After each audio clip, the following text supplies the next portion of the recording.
Welcome to the Fibromyalgia Podcast. I'm Tami Stackelhouse, fibromyalgia coach, author, and founder of the International Fibromyalgia Coaching Institute.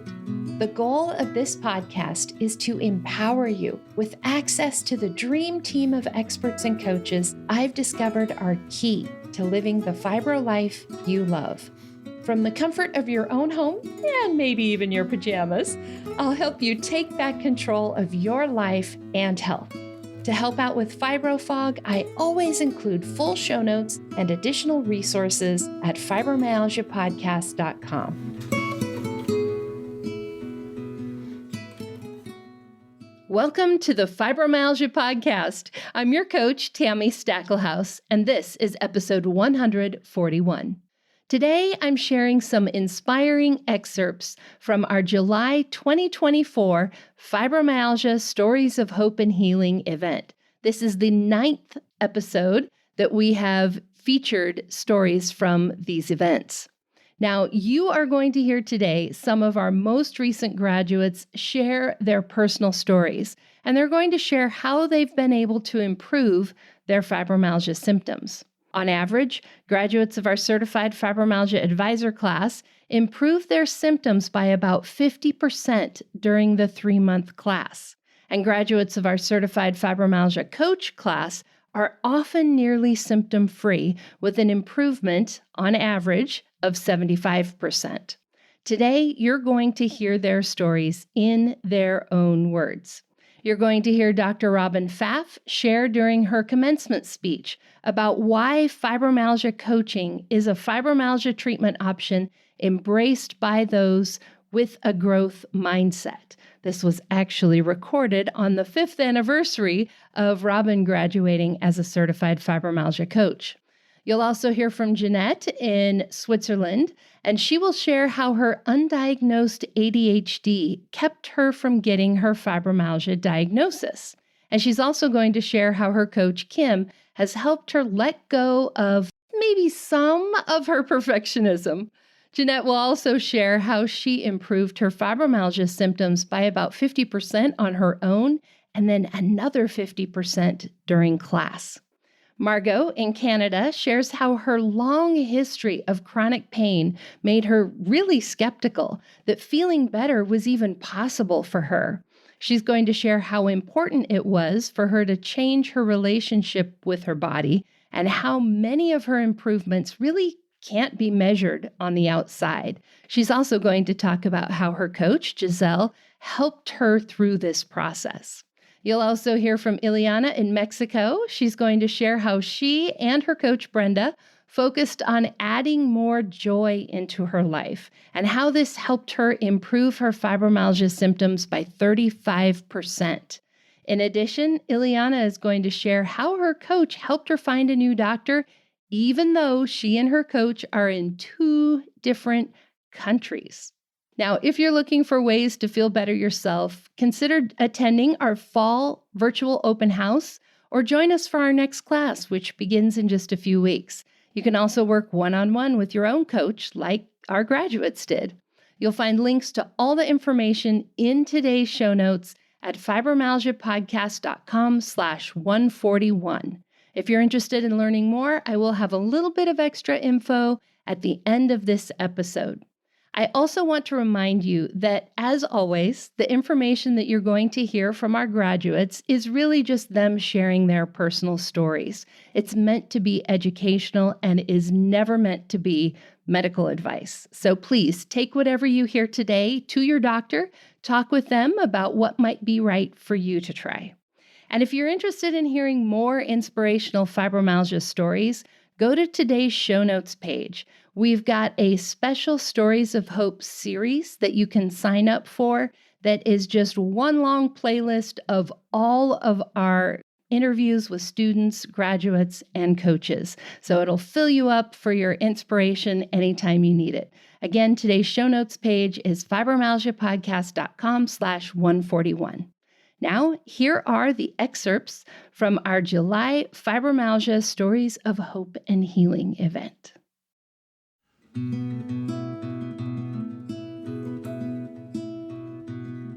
So first off, Just a little bit of an overview on fibromyalgia for those of you who might not be familiar, because we do often have friends and family coming to celebrate here who may or may not know much about fibromyalgia. So I like to start with that. Fibromyalgia is a chronic pain condition. It causes widespread body pain. It causes unrelenting fatigue, cognitive dysfunction, and unrefreshing sleep. So basically, this means that you hurt all over, you don't have enough energy. Sleeping doesn't really help because you can sleep and sleep and sleep and still feel tired. And then your brain doesn't work. So it can be a pretty debilitating condition for people to have. There is no known cure for fibromyalgia, but there's a lot of things that we can do to help improve symptoms. And just because there's no cure doesn't mean that there isn't a fix, if you know what I mean. So my fibromyalgia, for instance, has been in remission for many years. I have not experienced any fibro symptoms since New Year's Eve 2018, I think. So it is absolutely possible to live as if you do not have fibromyalgia, but there is no cure. Now, as we were getting ready for Fibromyalgia Awareness Day this year, which happens to be May 12th, I ran across some updated statistics from the National Institutes of Health. They state that 6.4% of the U.S. population, which breaks down to 7.7% of women and 4.9% of men, have fibromyalgia. So this number, 6.4% of the U.S. population, is about double the statistic that we used to use. I used to always see the number 3 to 6%, and I would often use like 4% as sort of a middle of the road guess. But 7.7% of women, that's almost double the estimates that we used to use. That means that there is a minimum of 513 million people in the world, 21 million here in the US, who have fibromyalgia. Now, those numbers can be hard to wrap your brain around because they're just so big. I mean, I don't know about you, but 513 million, I don't really have a frame of reference of what that means, right? So let me use these numbers. Approximately 1 in 13 women and 1 in 20 men are diagnosed with fibromyalgia. Again, to put those numbers in perspective, breast cancer affects 1 in 8 women. Cervical cancer, that's actually the exact same as fibromyalgia, 1 in 13 women. Colon cancer, 1 in 25 women and 1 in 23 men. That means fibromyalgia is way more common than colon cancer. Why do I mention these 3 things? I mention them because pretty much every year, especially after a certain age, women are being checked for breast cancer, right? You go in for your mammogram once a year after a certain age, right? We are checked for cervical cancer, right? Those annual exams and pap smears that we have to do. Yay, right? Colon cancer, same thing. We have our regular screenings. But is your doctor screening you for fibromyalgia, right? No. So this is a much bigger problem than people are really giving credit for, and we really need to bring a lot more awareness to it. The other sad thing about this is that we're actually going to see these numbers grow as a result of COVID. I've mentioned this before, but there was a big study on COVID that was done back in 2022, and they found that 27% of people diagnosed with COVID continued to have symptoms after 60 days, which is the definition of long COVID or long haulers. There's a couple of different names that we use for it, but having symptoms of COVID more than 60 days after you were infected, that is the definition of long COVID. And 27% of people diagnosed ended up with this. Other studies looked at the intersection between long COVID and fibromyalgia.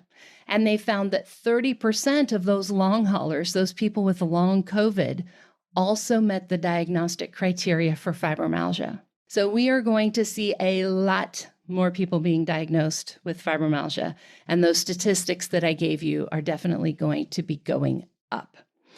Now, I think that one of the big things that this means is that as patients, we have to be more proactive than ever. We have to take responsibility for learning as much as we can to be knowledgeable, to be able to make good decisions about our care. Because unfortunately, fibromyalgia is not taught in medical school. And this is no slam against doctors or anything like that. This is just a fact. There is so much that they have to teach in medical school. It's like an inch deep and a mile wide, right? They need to learn a little bit about a lot of stuff, which means they don't go deep into conditions like fibromyalgia and many others. So they don't really know how to diagnose or how to treat. And I think a lot of you have probably run into this challenge with your doctors. They may be very nice, very compassionate, but they just don't know what to do with you, right? And may even tell you that they don't really even know how to help you. This is not your fault. This is not your doctor's fault. It's just the way the system is set up.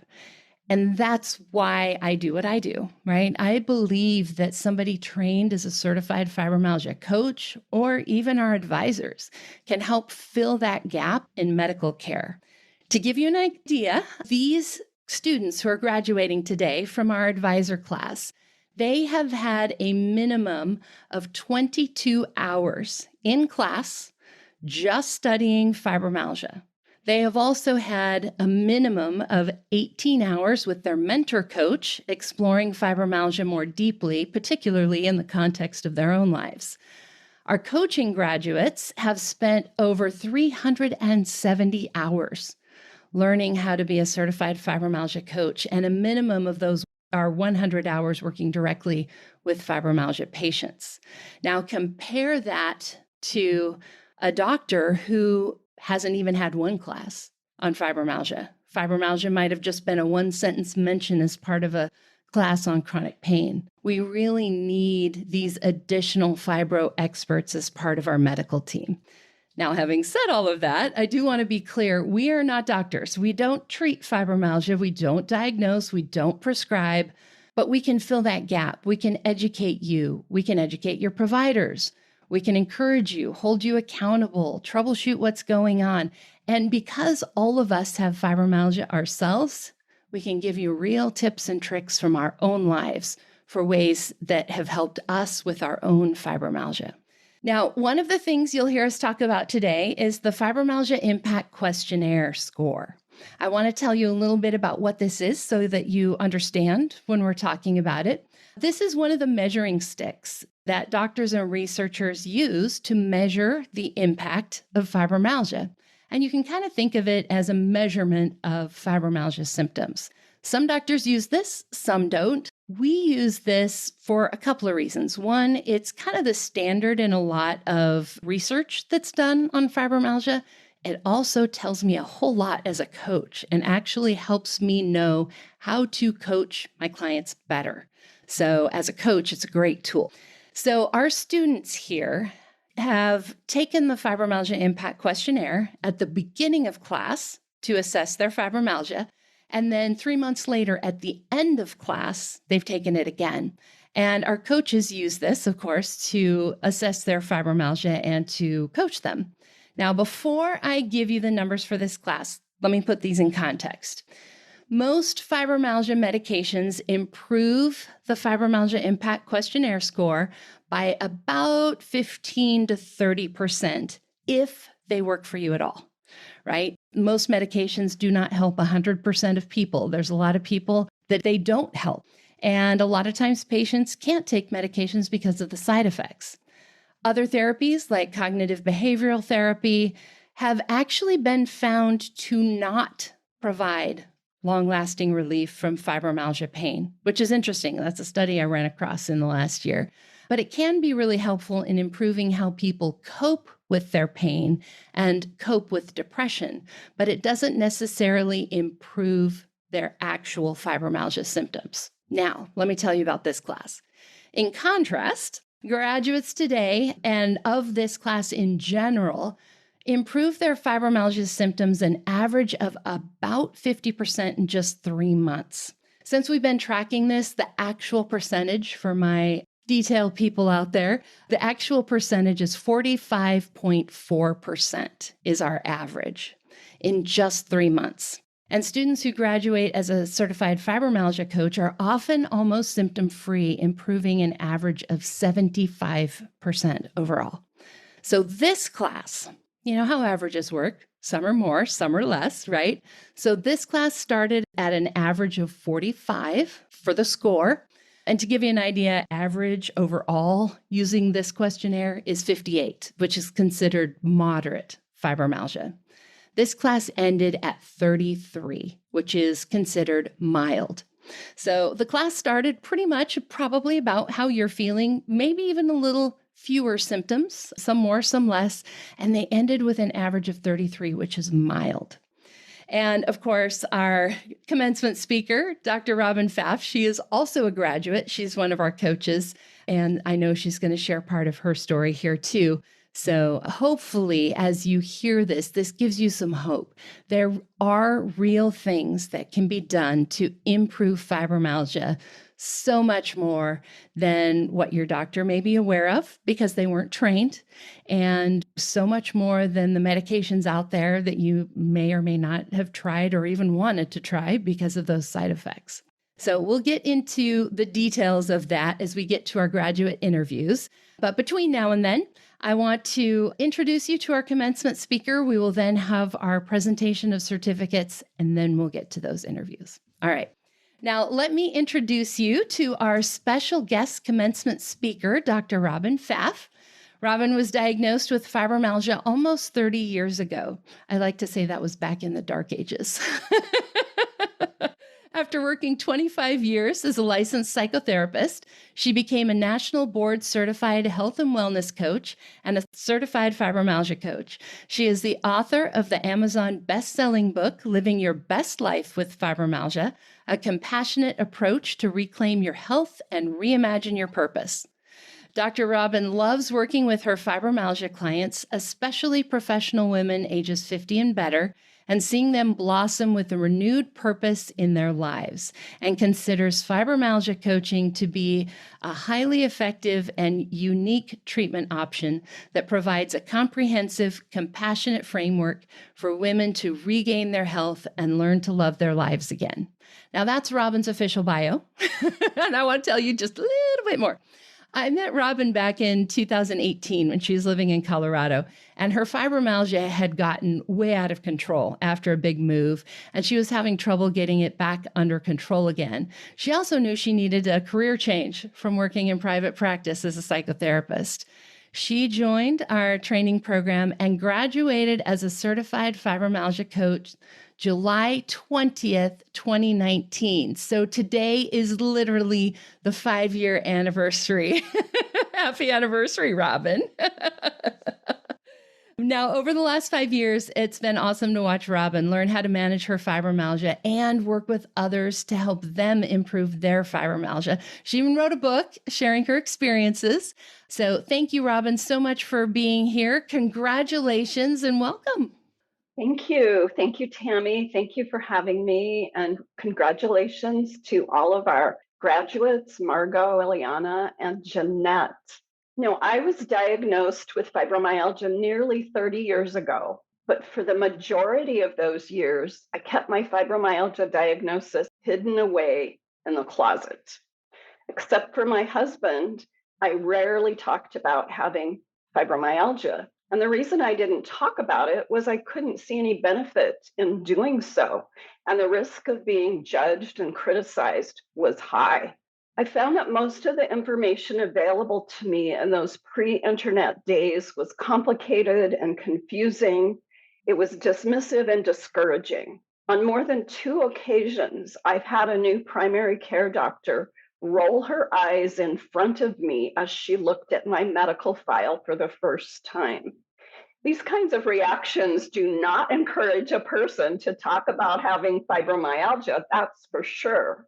I didn't see any point in talking about it, and so I didn't until flash forward a couple of decades to when I met Tami and discovered a whole new way to think about fibromyalgia and to talk about how to feel better with fibromyalgia, which was grounded in science and evidence-based practices and also was filled with hope. Tami's message then and Tami's message now, and my message as well, is you can feel better and we can show you how. When I discovered Tami's approach, as she mentioned, I had recently moved from southern New Mexico to Denver to be near one of our daughters. I had been a licensed psychotherapist for over 25 years, and I was looking for work that I could do from home. This was pre-COVID, before counseling and psychotherapy were readily available via telehealth. I didn't want to commute on the busy freeways in Denver to a brick and mortar office. So when I found out about Tami's training program to be a certified fibromyalgia coach, I signed up for her program in January of 2018, and I started coaching fibromyalgia clients under her supervision that summer. I also completed Well Coaches training program and became a national board certified health and wellness coach. I'm now going into my 7th year as a fibromyalgia coach, having graduated, as Tami said, in 2019 as a coach. And I've worked with dozens of women in this time, helping them feel better and reclaim their health. I'm very fond of saying that fibromyalgia coaching is a unique treatment option that is one part health coaching, one part health education, one part life coaching, and one part peer support, as all of the certified fibromyalgia coaches have a personal journey with fibromyalgia. And so today I'm very happy to congratulate the 3 graduates for investing in yourselves and for investing in this unique approach to managing this difficult chronic illness. You 3 have worked hard in your program and you have the results to show for your hard work. And even though I do not know you personally, I do know some things about the characteristics of the type of people who make the choice to complete Tami's training programs. And I know some things about the type of people who sign up for our coaching programs. What I have observed in these past 7 years is that people like our graduates who sign up for the training and coaching programs have a special set of characteristics that are known as the growth mindset. And Tami, if you want to share my slide right now, that would be really helpful. So you'll see on this slide that there's the contrast between a fixed mindset and a growth mindset. The characteristics of a fixed mindset are on the left, and the characteristics of the growth mindset are on the right. So a person who has a fixed mindset sees their qualities as unchangeable. They believe that their intelligence is static, and so therefore they avoid challenges. They give up in the face of obstacles, and they spend time trying to prove that their point of view is the right one. They see effort as fruitless, and they ignore useful negative feedback, and they feel threatened by the success of others. That is not a positive list of characteristics at all. In contrast, a growth mindset, a person who has a growth mindset believes that you can cultivate your basic qualities, that intelligence can be developed. People with a growth mindset embrace challenges. They persist in the face of setbacks, and they see effort as a path to mastery. They learn from criticism, and they find lessons and inspiration in the success of others. People with a growth mindset are creative problem solvers, and they're willing to take a risk. They relish trying something new.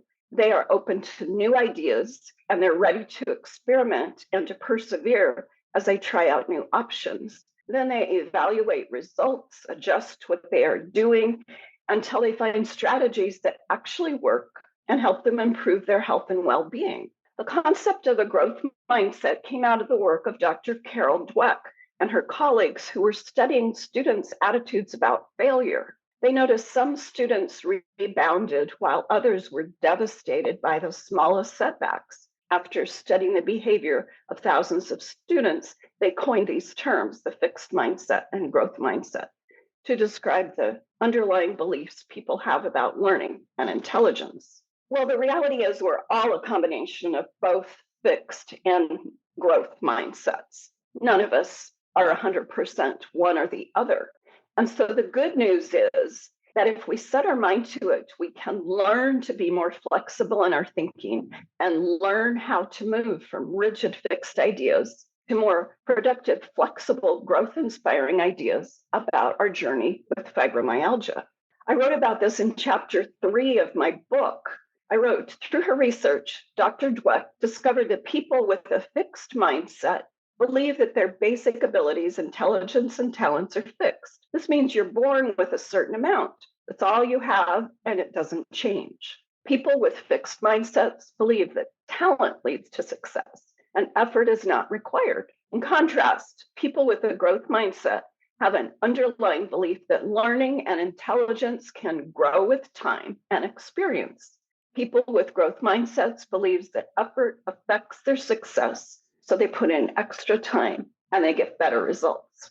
You can probably see where I'm going with this. If we can embrace a growth mindset, there are things we can learn and new habits we can develop to better manage our fibromyalgia and chronic illness. We will have more success and see better results than if we see our situation with a fixed mindset. And as Tami said, this is observable in the scores on the Fibromyalgia Impact Questionnaire, that across the board, our students, our coaching clients see significant improvement in their scores. So, how do we go about cultivating a growth mindset? I mean, after all, we're dealing with all of the difficult symptoms of fibromyalgia. We may not have a whole lot of energy, but here's some ideas to get you started.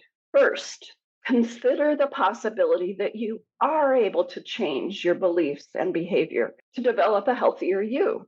Second, view challenges as opportunities. Third, remember your brain can grow and learn throughout your lifetime. That's called neuroplasticity. These 3 tips may seem simple on the surface. Consider the possibility that you can change your beliefs, view challenges as opportunities, and remember your brain can learn and grow. But it doesn't mean these things are easy to accomplish. Well, how does this work? Cultivating a growth mindset is not a mysterious process. We now know, because of the neuroplasticity of our brain, that we're capable of learning new things throughout our lives. If we push ourselves slightly out of our comfort zones and challenge ourselves to learn something new and different and possibly difficult, the neurons in our brain can form new, stronger connections that can result in new levels of understanding. We can actually create new pathways in our brain. Accomplishing these goals might take time. When we look through a compassionate lens, we'll realize that we may have setbacks in any of these areas as we attempt to incorporate a new mindset into our daily lives. This is where having support like a coach can be very helpful in speeding up your success and improving your mindset. All of these tools over time can give you the skills to take charge of your health and well-being. When I first meet with the women I work with, they're often discouraged and confused, like I was. They've been given lots of often contradictory advice about how to cope with their fibromyalgia symptoms, but they haven't been given any support in figuring out how to do things differently. They've been buffeted by the intricacies of the healthcare system, often disbelieved, and often criticized to the point where they're ready to give up.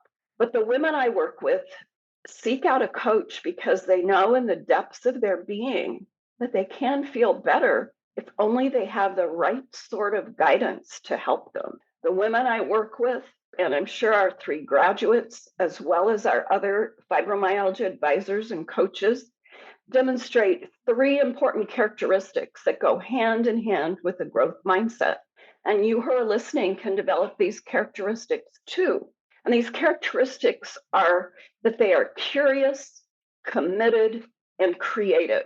First, people with a growth mindset are curious. They wonder if having extra support during the trial and error phase of learning new approaches could speed along the process, ultimately saving them time and money. They are curious to find out if there are new things to learn, and there often are.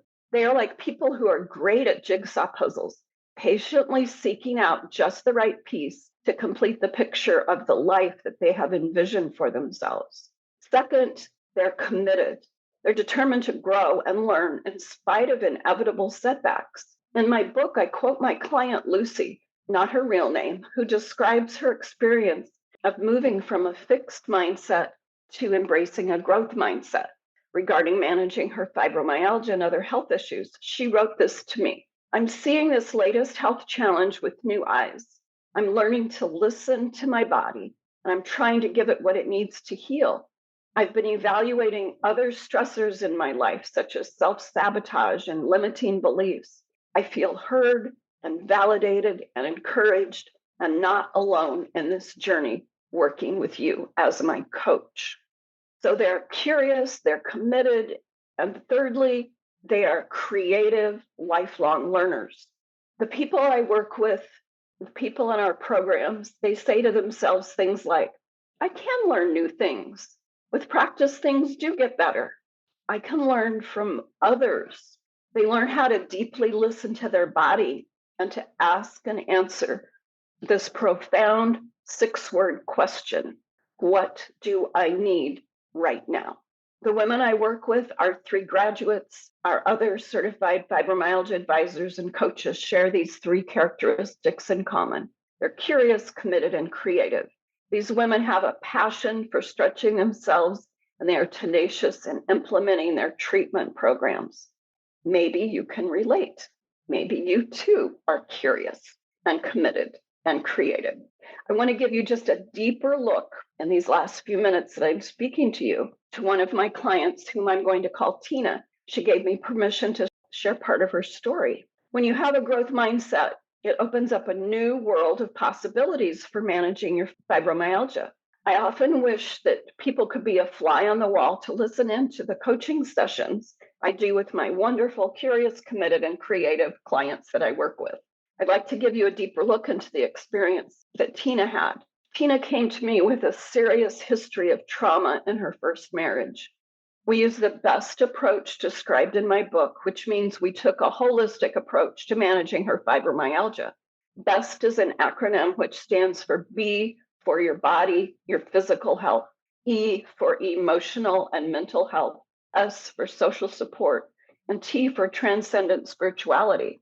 Tina completed my BEST assessment at the beginning of our work together, and we used it to guide our progress. This is a mini workbook type assessment that you can download for free, and I think Tami will be providing the link.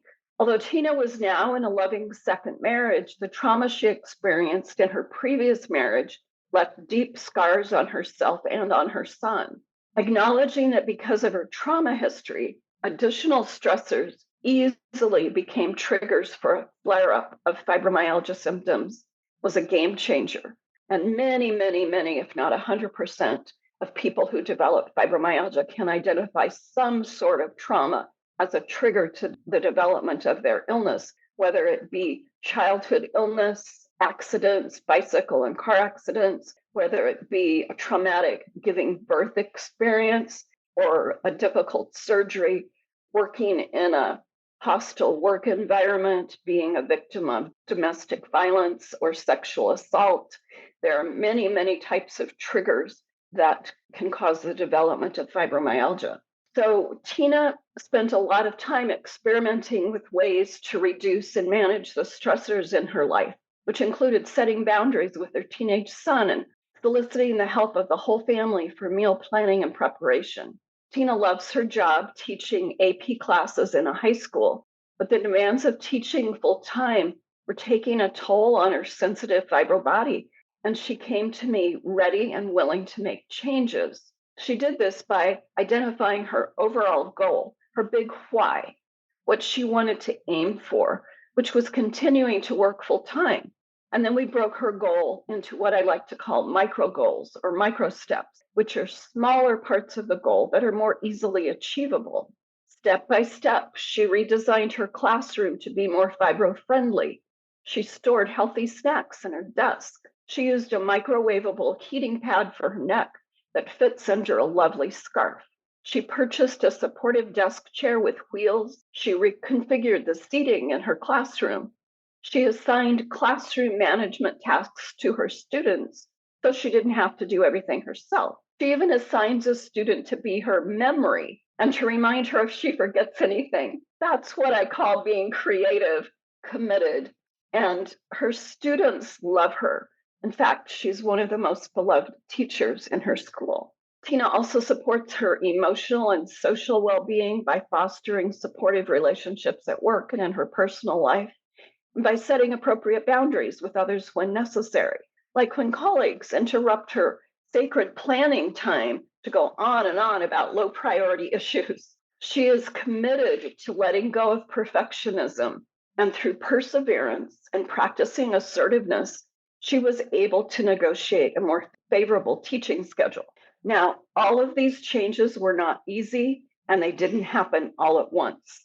But Tina was curious, committed, and creative, pushing through her doubts and anxiety to achieve her goal of continuing her teaching career, which is her passion and brings her so much joy and fulfillment. I'm so happy to say she is now thriving and able to do all this because she embraced a growth mindset that was based on her proven ability to face hard things and come out on the other side stronger and in better health. And we call that post-traumatic growth. She practiced learning from her mistakes and was willing to try a different way when something did not work. And there were several dead ends, which were very frustrating, but she didn't give up. Does she still have hard days? Yes, of course she does. She's human, like all of us. And no matter how skillful we become in managing our fibromyalgia, inevitably there are hard days. But the difference now is she has a whole toolkit of strategies that she can employ, and she has greater joy and greater confidence in her skills and in herself that she can meet the challenges that come her way. So, what comes next? Now I turn to our graduates, Eliana, Margot, Jeanette. Congratulations again on your achievement. We're so proud of you. We're so happy to have you part of this greater fibromyalgia community. You've demonstrated that you too have a growth mindset. You too are curious, committed, creative. I often ask the women I work with after a coaching session, what are your takeaways? What are your next steps? Where will you focus your attention next? That's what I'm asking our graduates now. What is the most important thing in your life right now? And what is your plan to get there? We're standing with you, and we're so excited to see where life will take you. And for those of you who are listening, are you intrigued to consider that a shift in your mindset could yield the type of results that Tina and our graduates have achieved? What is your next step? Could it be to download my best assessment or to buy my book? I hope you will. Is it time to listen to all of the fibromyalgia podcast interviews that you've been saving up? Do. There's so much wisdom and inspiration in those podcast interviews. Could this be the right time to share this information with a family member or a friend who really needs some encouragement? And what if you just don't even know where to start? Well, then I invite you to schedule a fibromyalgia coaching consultation with myself or Tami or one of our other coaches to see if we could be helpful to you on your journey with fibromyalgia. Just like I do with the women I work with at the end of a coaching session, I hope you will take the time to identify a simple action step, a micro goal that you can put in place this next week to help you move forward. And then we would love for you to share that with us. I started this talk by telling you that I was in the closet about my fibromyalgia for nearly 25 years because I had nothing productive to say about it. Well, now I talk about fibromyalgia all the time because I know you can feel better, you can reclaim your health, and you can reimagine your purpose through the power of cultivating a growth mindset. Thanks so much for having me, and congratulations to our graduates. Yay. Thank you so much, Robin. Oh my goodness. This was the perfect talk for this class. Oh, that's so good to hear.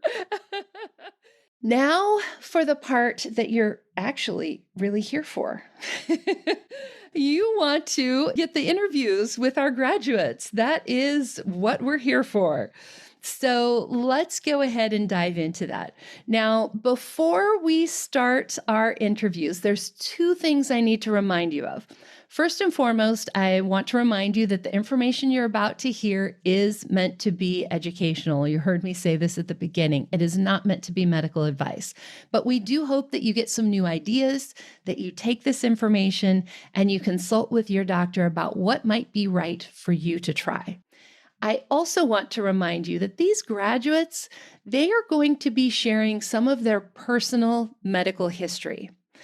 How specific they get with that is going to, of course, depend on how comfortable they are sharing that information publicly. It may be very specific. It just depends on the comfort of each graduate. So if you hear something and wish you were hearing more about it, feel free to ask. We may not be able to give you an answer because this is their personal medical history. I also want to remind you that the results that you might get from working with a coach or from taking one of our classes may or may not be the same, or it might not. It just depends on your own medical history, your level of symptoms, what resources you have to invest in your healing, time, energy, money, all of that also determines your outcome. All right. Now, let's take a few minutes and meet each of our graduates. We are actually going to start with Jeanette in Switzerland because it is 9 hours ahead over there and it is probably getting late your time. Hello, Jeanette. Congratulations. Thank you so much, Tami. Now, your fibromyalgia diagnosis, as I mentioned when I read your bio, it was delayed because your ADHD was actually masking some of your fibromyalgia symptoms. I would love for you to share a little bit more about that because I'm sure you're not the only person this has ever happened to, and it might help somebody else be able to get a diagnosis sooner. Well, it changed a lot because I received my diagnosis in 2023, 1 year ago. I was really angry with the doctors because I was suffering for 30 years. Nobody realized that, how much. Finally, the answer came with the diagnosis of ADHD because usually fibro is an amplifier. Here it was more a concealing. So when during the class and with the coaching of Kim, my fibro went really better. So I was not in that bad condition anymore. So my ADHD came up with the full force. So Mm-hmm. I was really hyperactive. I was standing up in the middle of the night and start working or reading or listen to your podcast. And that hyperactivity would for sure be masking a lot of the fatigue that we see with fibromyalgia, right? I bet people looked at you and said, oh, it's probably not fibromyalgia because look at her. She's got all this energy. Yeah.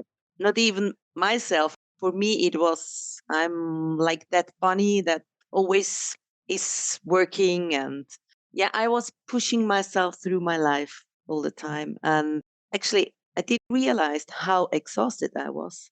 Now I realize, I mean, it's different. More aware, right? More aware. I'm in remission. I don't know what I can do then. The world better look out if that's about to happen. So, how did it change things for you to actually get that diagnosis of ADHD? How did that, like, I know light bulbs went on for you and it was like, oh, so many things make sense now. Can you talk a little bit about that? It was not me. I was fighting against that diagnosis. My psychiatrist, she was like 2, 3 months always. I'm sure you have that. And I was, no, that's part of fibro. We have some ADHD symptoms, so no. And at the end, it was getting even worse with the ADHD. And I had to say, okay, yes, it is like that. And it was important for me because the anger I felt in me towards the doctors was giving me power to focus on something. But for the healing, it was important that I realized why that happened, why concealing was vice versa. Fibro concealed the ADHD and vice versa. So it was really important to realize that, and also that my ADHD, if I really want to get better and better, I have to tackle that. Absolutely. Yeah. We have to do self care. But for me, meditation is not possible. No way. I started with neurofeedback, which is more guided and has also part of performance driven. So that works for me. But maybe I have to start with ADHD meds as well, just to get into that peace and calmness. And I think it's another step forward, my target, you know? Yes, yes, exactly, exactly. And you mentioned a couple of things that I just want to clarify for people who are listening. There actually was a study that compared fibro brain fog to ADHD. They used something called attentional blink, and the results were very similar. So, what Jeanette said about, oh, no, that's not ADHD, that's my fibromyalgia. There's actually like cause to think that, right? There are some similarities there.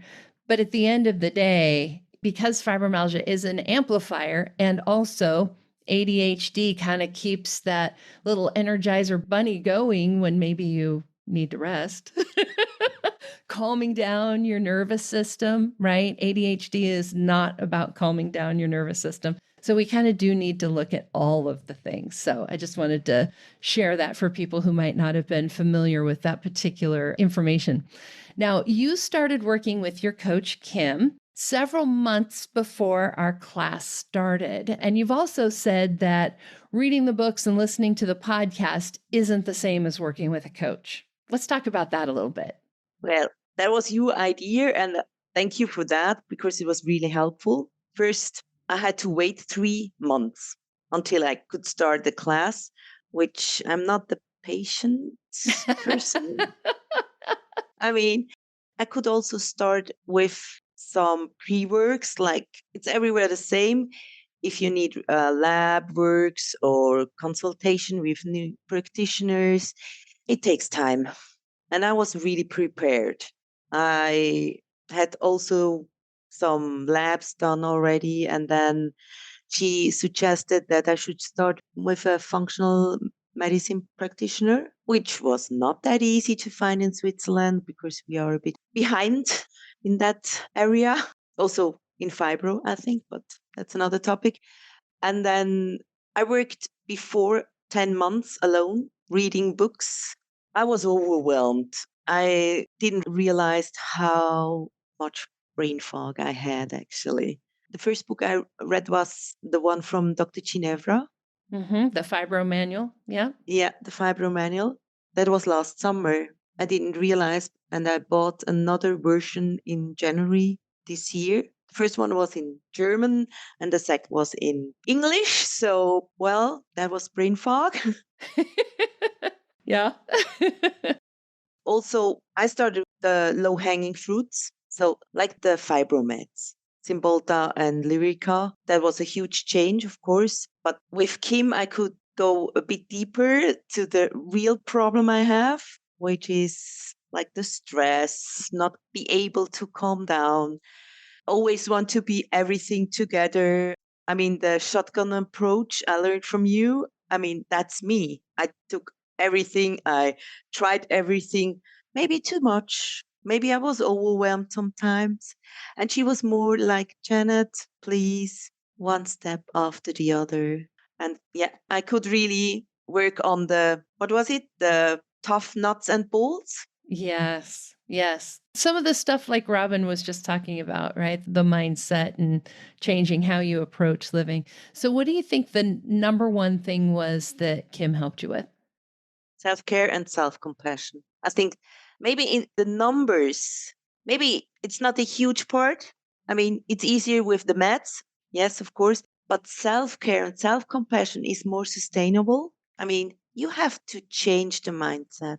It's hard. I mean, 48 now. I lived in that push and crash cycle all the time. That's normal. To get out of that, you have to change completely. And that's not easy. You're in that somehow. Mm-hmm. Yes, absolutely. And you need help for that because Right. Because if you don't have compassion for yourself, how are you just going to magically all of a sudden one day have it? Right. Like that takes work. And sometimes that takes somebody on the outside practicing it for you and showing you what it looks like. Right. you have to be really honest to yourself. Hmm. Yes. Now, are you okay if we share your scores? Yes, of course. All right. So you started off at 45 when you started the class, and you ended the class at 22. I actually asked one of my doctor friends, is there a score that if we're below a certain amount that like maybe we don't have fibro anymore? Because in the 20s is getting pretty low. So that was a 52% improvement. But you mentioned to me that you had cut your symptoms in half before, like on your own, before ever even connected with Kim. So your original score way back might have been in the 70s or 80s. 84 some. Yeah. Yeah, that's amazing. I was really bad, really. I mean, my husband started to walk with me like the first day with 3 minutes and then 4. By the way, thank you. Yes, thank you to all of the spouses and family and friends that have supported us along the way for sure. Like my husband who is running behind the scenes right now. It's not easy with us. Nope. I mean, no. So for the people listening thinking, okay, you cut your score in half and then in half again, what did you do? What are the things that you think made During the class, you mean? either? Okay, first of all, hanging fruits. I mean, the meds, walking was important. Then I changed my diet. First step, like I lost already before the class over 20 kilos, not because of the diet, also because of walking. And before, yes, with Cymbalta and Lyrica, I gained a lot at the beginning. And then with the coaching, I started with the supplements. I know I asked you once, how many supplements do you take? I was shocked, you know. I remember the first thing I said was, now first, sit down. Before I give you my number, sit down. But I'm on the way. I'm on the way. I mean, that helped a lot because I went to the functional practitioner and yeah, I have leaky gut. I had a candida overgrowth. So we really tackled that first with supplements. And then I started LDN. It's another Yeah. topic. Yes. Yeah. Because that was also really difficult in Zealand to get it. What else? Neurofeedback Yeah, your neurofeedback. for both and for ADHD and biofeedback also for fibro. What else? I have done so much. And then Kim keeping you on track with your self-compassion and self-care. Yes, of course. And also the suggestion without her, the functional medicine practitioner was her suggestion. So all the labs I have done. That's awesome. That's awesome. So you and I have talked a lot about, being a perfectionist, your ADHD, you're my little energizer bunny. What would you say to the person who's listening who is like, oh, yes, that is me? What would you say to that busy, busy, busy, busy person out there who is trying to do it all? I want to take them. I mean, take them and say, wake up, please. You don't have to be a perfectionist. I mean, it's not that my friends, my family, they have said that they have tried to change me, take it easy, calm down, or chill out, mom. I have 3 kids, so yeah. Actually, we should be a perfectionist in listen to our bodies. I mean, that should be the target. I mean, I never heard to my body. And actually, my body was screaming before the diagnosis. I had to run to the toilet every morning several times. I was vomiting. I mean, that's screaming. And I just went to work. So listen to the body and the brain. Fibro fog is also a sign from the body. Brain is also part of it. Just calm down a bit. Enjoy the life. Love the life. It ends so quick. And for the ADHD people, actually, I'm really new. I mean, 4 months I received my diagnosis. But for me, it's important. I reached a lot in my life. I managed a lot in my life. So ADHD is not only bad, it's also a gift. But together with fibro, we have to be really careful. So self-compassion and self-care has to be focus in our lives. Also, again, with the push and crash cycle. I mean, if you have ADHD, you push you through, and the crash is definitely coming. Like maybe every 2 months, maybe every year. I have so many ones in my life. I had so many really low points in my life. but feeling that new hope, that new future, my new path. It's just great. You've talked about the fact that you're still struggling with sleep a little, and you're like, what if it's just because I love my life so much? I can do so much now.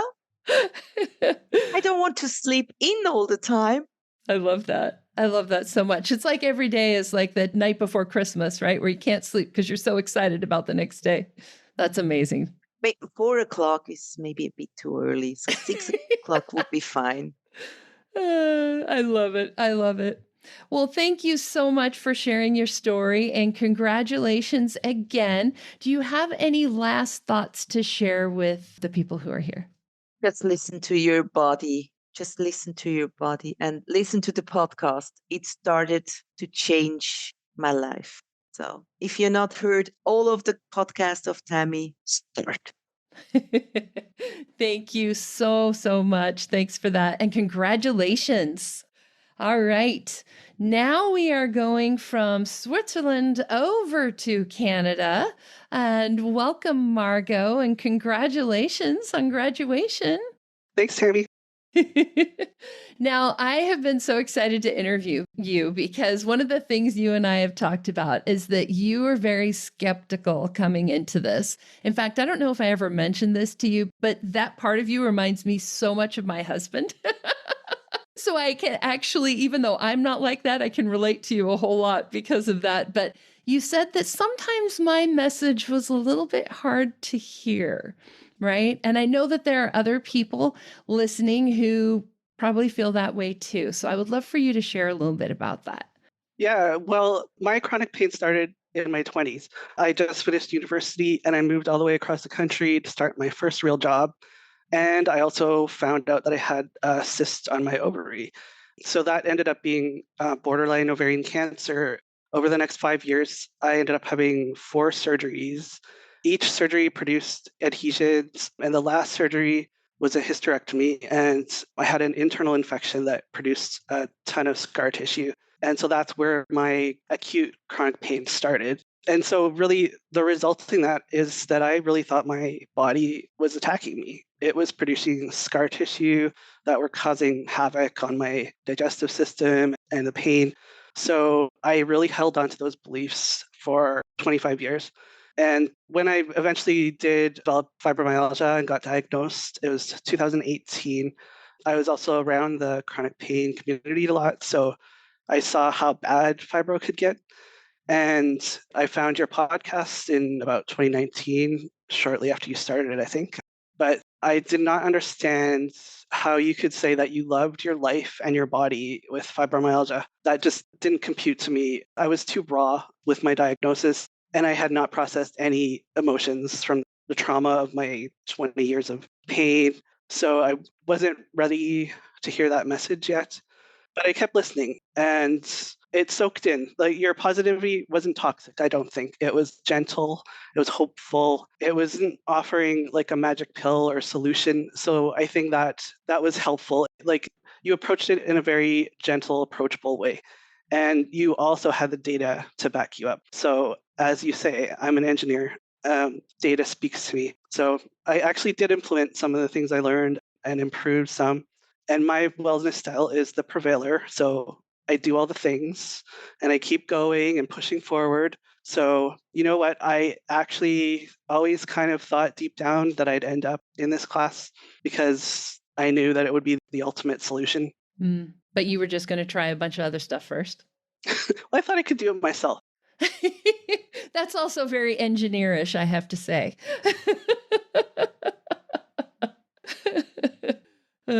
Yeah. Now, you have also said that working with your coach, Jazelle, was a key part of all of this for you. And so I would love for you to share, you just said you thought you could do a lot of it on your own. What was different about doing it on your own versus working with Jazelle versus maybe taking the class? I feel like Jazelle has been my partner in this process. Before I started the class, I was feeling very lost and desperate. I was drowning in brain fog and fatigue, and I was overwhelmed by my symptoms. I didn't feel like I had the capacity to sort everything out for myself. I think I didn't have a naturopath on the go. So just getting a naturopath started and having to tell the story over, that feels very overwhelming when you don't really have the capacity to think past your nose. So having somebody there to really keep you on track and accountable and as a guide, as you mentioned, the lighthouse story. I joked with Jazelle that I don't have any business talking about lighthouses because I'm a prairie girl. So I called her my grain elevator in the prairie. I grew up at the beach, so I have no business talking about grain elevators. There you go. Oh, that's awesome. Having a fibromyalgia coach who has fibromyalgia is an amazing experience. You can tell somebody how you feel and they completely understand it. With like, I think I have to use 30 words for my doctor, and they just look at me with this blank, confused look. And I'd say 5 words to Jazelle, and she's like, "Oh, okay, I know what you mean." She understands. That's very valuable to have somebody that understands you.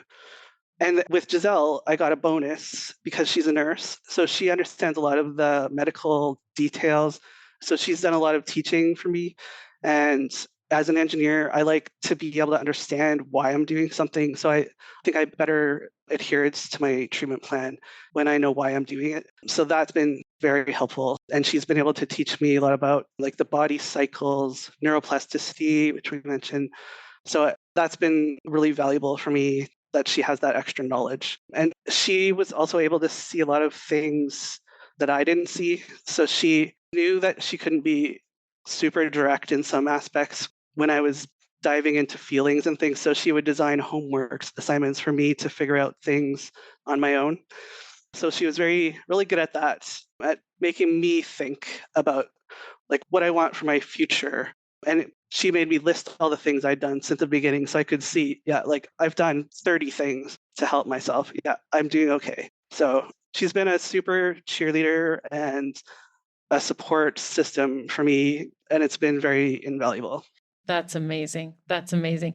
And I know for you, this community aspect has been really, really important, not just having Jazelle, who also has fibromyalgia, but just the community of our class, right? Yeah, absolutely. It's actually the biggest part of this that I've appreciated the most. I've been so alone for so long in this process, and having people to talk to that know how I feel and can relate to how I feel and offer practical advice has been invaluable. And Tami, you have answered every question. Jazelle's answered every question I've ever made. And so I think the reason this program is successful is because you care so much about your students and your clients and the community, and you put yourself into this class. And I felt heard and seen, and I just felt so much care and love coming my way from everybody. It made a huge difference. And my classmates as well, they shared their own stories with me to make me feel like they've been where I am and it gets better. And we lifted each other up, whereas other support groups have sort of been commiserative, but we lift each other up in this group, and it's amazing. Yes, yes, that is a very big difference. Now, are you comfortable sharing your score? Go ahead. Yeah. All right. So you came into class starting at 60, which actually falls into the severe category for fibromyalgia. So if you felt terrible, yes, you felt terrible. And you ended at, drumroll, 58. So it was a whole 3%. And, this is what I was talking about earlier at the beginning. Averages are averages, right? Like some more, some less. But that 3% doesn't really describe. I think you probably have changed the most out of all 3 of our graduates, even though your score is the lowest. There's lots of things that happened that aren't reflected in that score. And I think a lot of what Robin was talking about was exactly the stuff that was going on for you. Can you share some of that? Yeah. Well, truthfully, I think I should have started higher. I was probably in denial about a lot of my symptoms, the severity, and I was just pushing through life. And so the questions were like, do you do this? Well, yeah, but I shouldn't be doing it. Right. That's one thing. But yeah, so your first lesson in this class was about self-care, self-compassion, as Robin was talking about. I didn't understand the concept really. Well, I thought self-care was just going to the chiropractor, going to the massage, buying the tools, treating my body, maintaining my body. But you described it as self-love, loving yourself, loving your body. So I left that first class thinking, how do I even start doing that? I don't know what that means. So that's what I've been working on the most for this class. So Jazelle helped me, and we also had an assignment in class to sort of like examine compassion we have for other people and how people show compassion to us. So that was a really interesting insight. I was actually working on it, and I think I was typing something about how I pay attention to my cat's bodies more than I pay attention to my own. And I was typing, I should pay more attention to it. I was going to type it. And then I had a moment of a pause, like Tami calls her body she. And I was paralyzed for minutes in this revelation, thinking Tami calls her body she because she is her body. She is a person. So that's why she uses that pronoun, because my body's not an object. My body is me. So that was a real revelation that it was sort of like a door opening to my mindset shifts. So I realized that I really have to be in a partnership with my body and listen to her. And it's something that you have to do 24 hours a day, every day. And all the decisions you make during the day are a reflection of that relationship and listening to your body.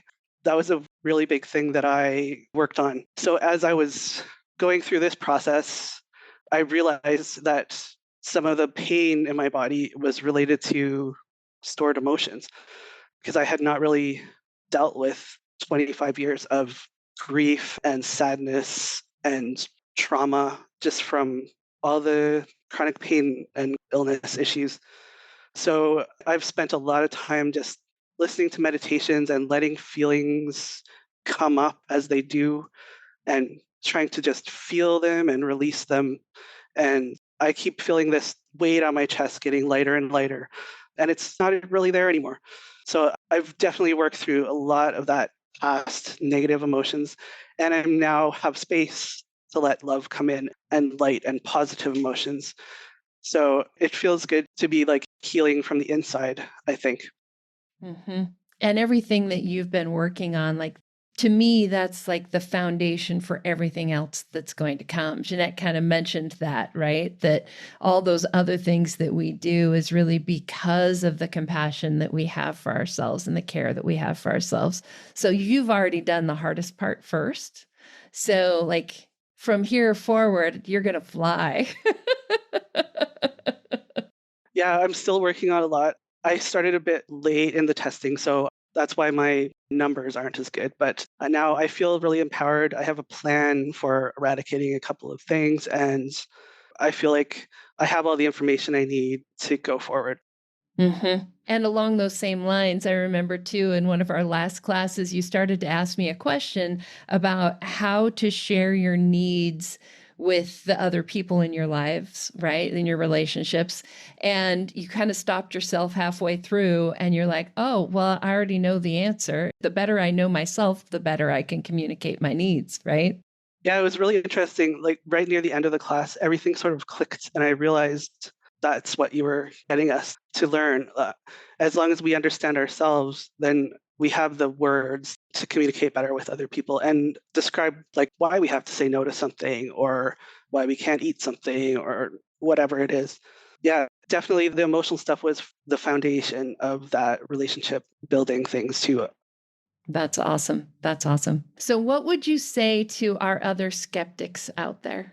I would say Tami and all the certified coaches, they've been where you are and they understand the hard emotions, all the hopelessness, the anger, the sadness, the grief, but they also know how you can get better. And they know there's so many things you can try. And I know Tami always says 50 times 2% improvement is 100%. So it's not the magic pill, it's 50 little tiny steps that can improve your symptoms and help you feel better. I think a lot of practitioners want help and they try to help, but they don't have as much knowledge. So when you have the education to focus in on what you really need to focus in on, It makes it more efficient financially, really. You don't have to shoot in the dark and try a bunch of things and you fail at 9, one works. It's easier to have the bank of knowledge with the certified coaches that are here and the education that Tami provides. It all really meshes well together to make you feel empowered to do it yourself with a guide. Awesome. Thank you so much. Anything that we didn't talk about that you want to make sure and share with the people who are listening? I don't know. I just think it's a process. And when you find the right people to help, it makes a huge difference, whether it be practitioners or coaches or anything. But to do it by yourself is hard. And so find people that can help. Awesome. I agree 100%. I mean, it's like doing anything, right? If you were going to go out and climb Mount Everest, we're going to do a project on our back porch. And I'm like, let's just find somebody who knows how to do this and have it go faster instead of taking a year. Yeah, exactly. It's more efficient, cost effective. That's right. That's right. And that's what the data and our engineer has to say. That's right. Awesome. Thank you so much, Margot. Thank you for sharing your story, your 3%, and for celebrating that the way that you should. It doesn't reflect all the work that you did. So congratulations. And I'm so proud of you. Thank you so much, Tami. All right. Now we are going to go to Mexico and hang out with Ileana. Congratulations and welcome. Thank you very much, Tami. I'm very happy to be here with you and the audience. Yes, yes. So you were diagnosed with Lyme and fibromyalgia, and you found the help that you needed for Lyme, but fibro was still a challenge. How did taking this class fix that for you? Well, I have to say that certainly there is more education, knowledge, and understanding on how to treat Lyme disease than fibromyalgia. And overall, it is a big challenge for all of us to get the right medical advice and to keep reducing, our fibro symptoms. In my case specifically, I visited 7 different doctors and specialists only last year. Just last year, 7? Just last year, in 2023. Yes.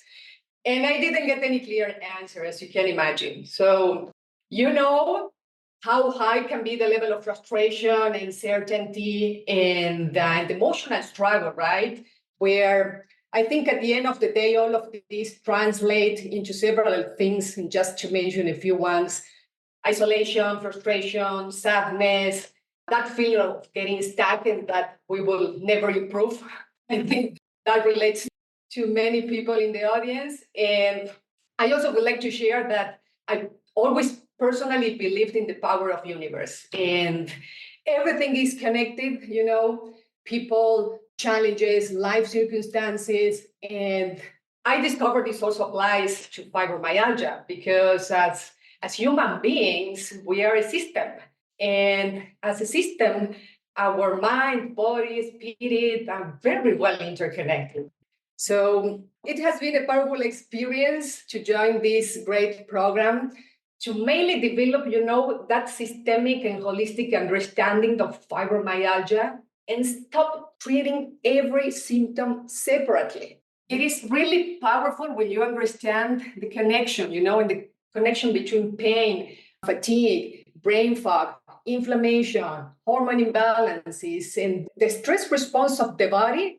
Everything starts to make sense, and you find, I would say, a lot of relief and peace of mind.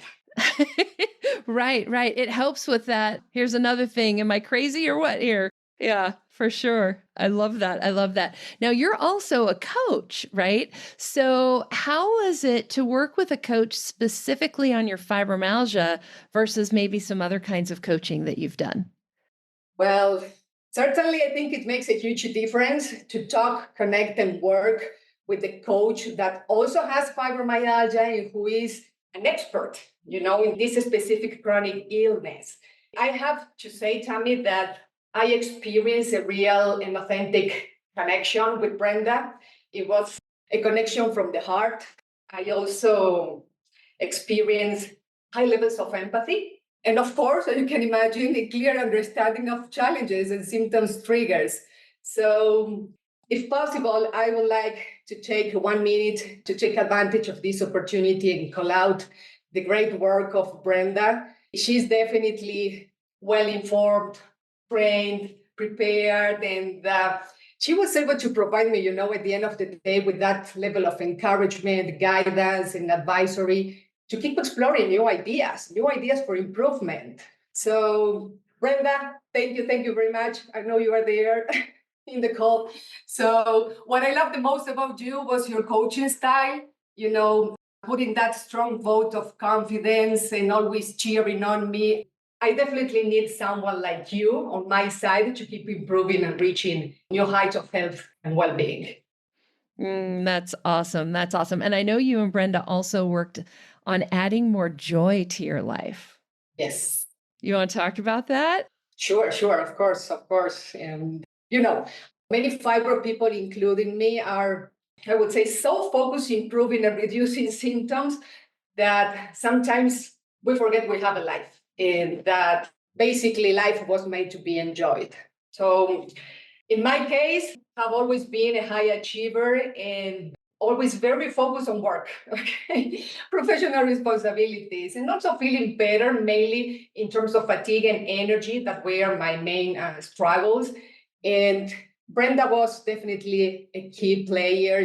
She helped me a lot to increase that awareness, that level of understanding that joy is important and that I need to work on a better balance, but also being accountable and intentional with that.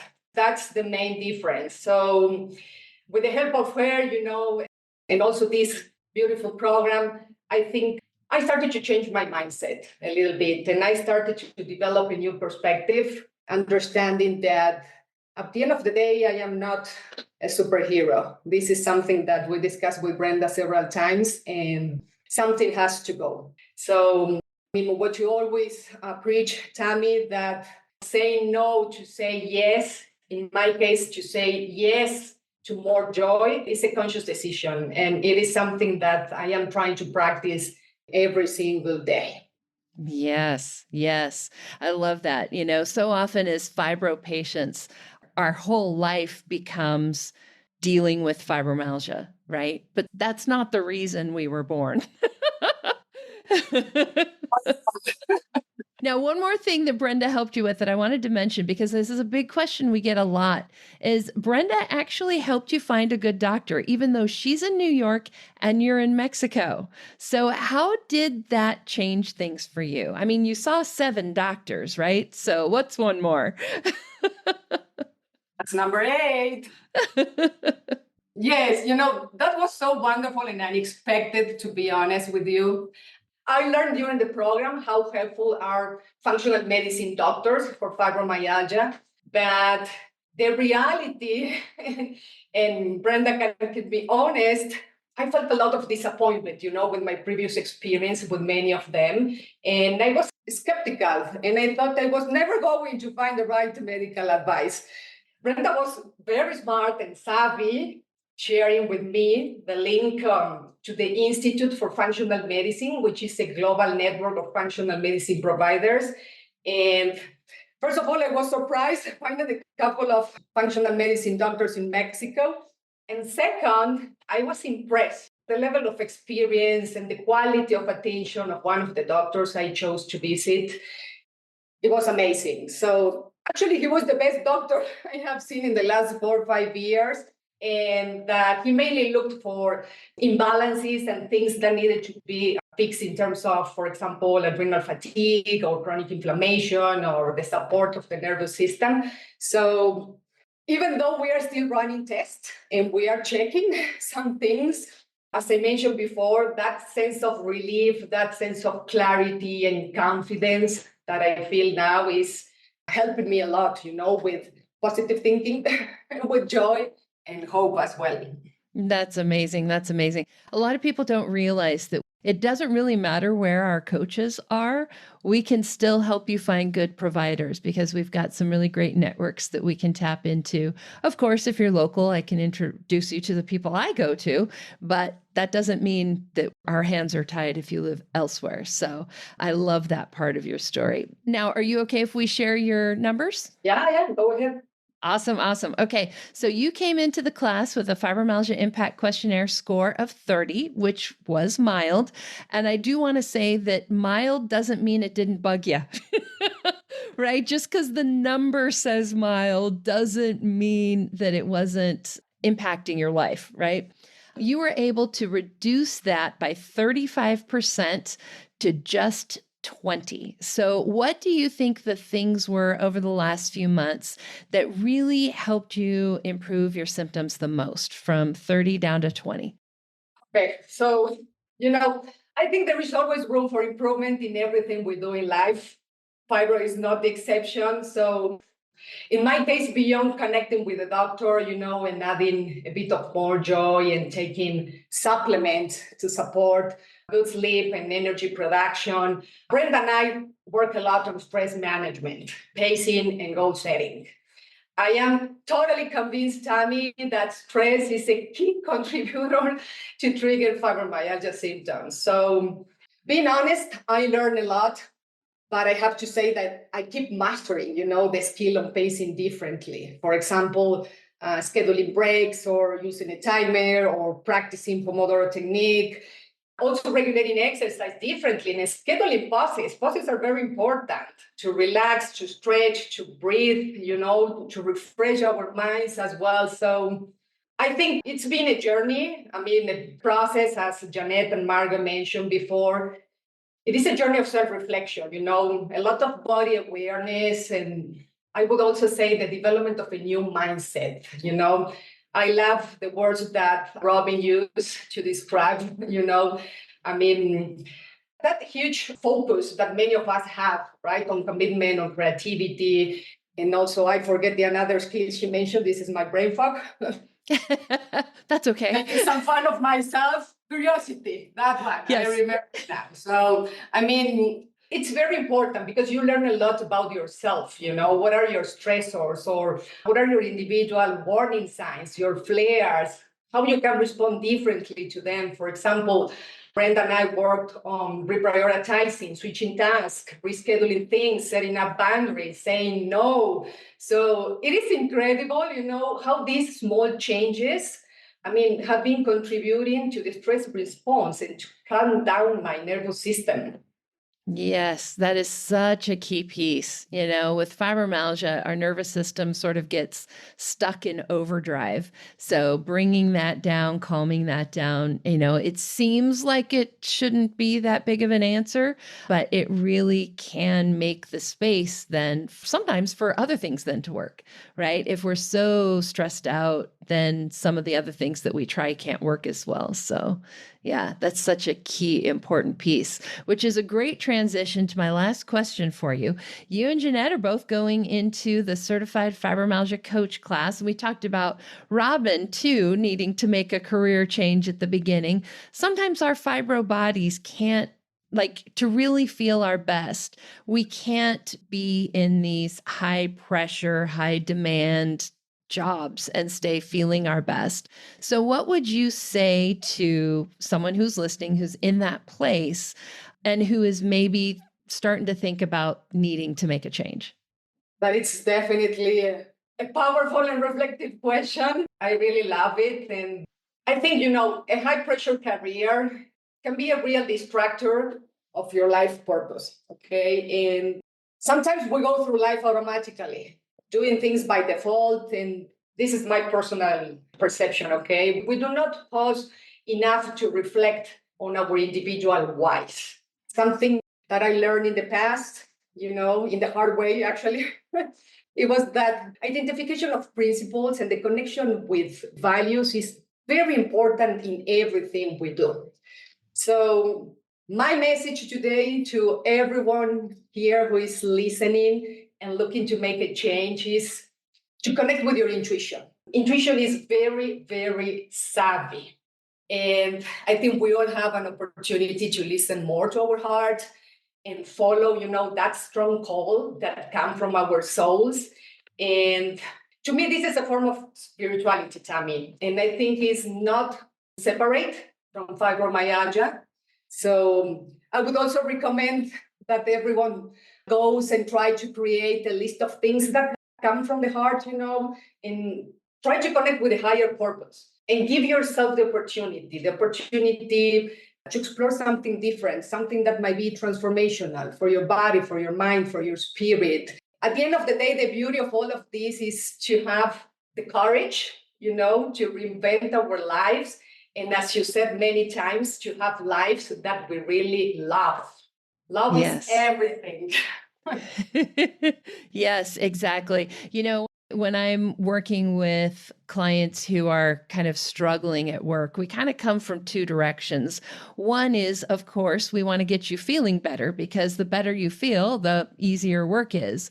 But from the other side, we also look at, okay, is this still the right fit? What is your purpose in life? And is there another way to fulfill that purpose, right? They're all really great questions. And sometimes it can help to have a guide as you're asking those questions, right? I'm sure that as a coach, you have probably bounced a lot of this off other coaches, right?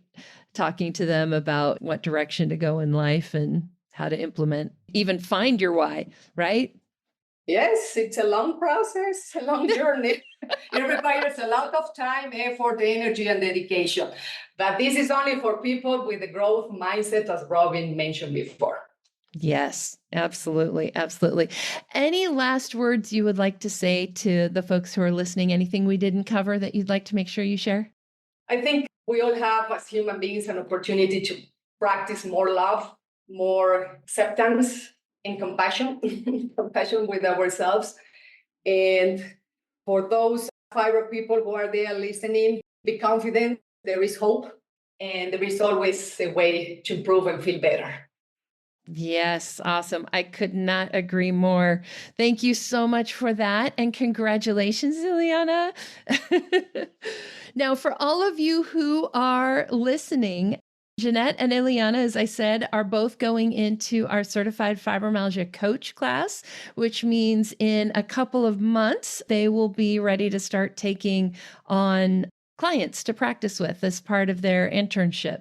So if either of them particularly connected with you, they will be taking new clients in a few months.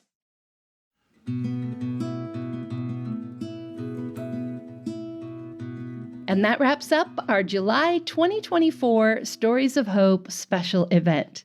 If you'd like to write your own story of hope, consider joining our next class. As I've said several times, graduates of our advisor class, on average, are able to improve their fibromyalgia symptoms by about 50% in just 3 months. As you heard in today's episode, sometimes that number's more, sometimes that number's less, but on average, since we've been tracking over the last few years, it's about 50%.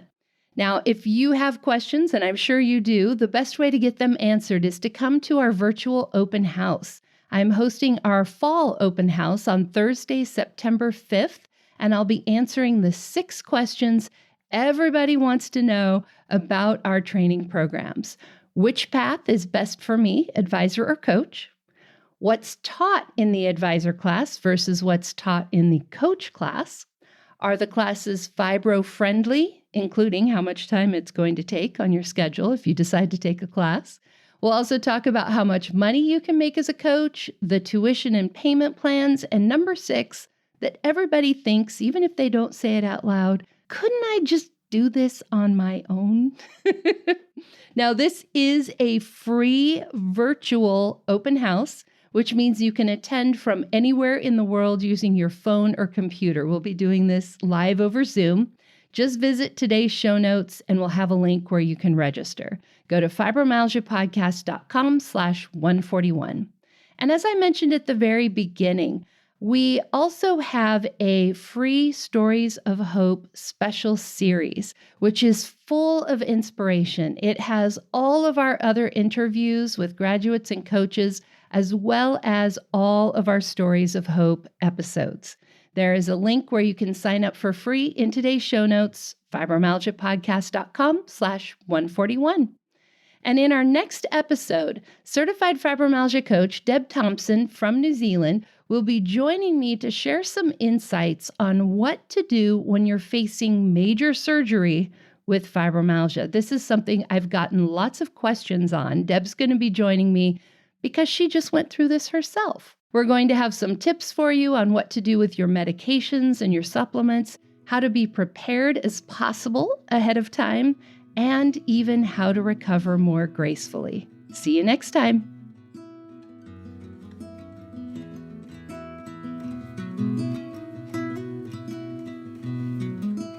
And that wraps up another episode of the Fibromyalgia Podcast. I'm your coach, Tami Stackelhouse. For daily doses of hope, inspiration, and practical advice, come hang out with me on Facebook. Visit facebook.com/fibrocoach to find my personal coaching page and connect with me directly.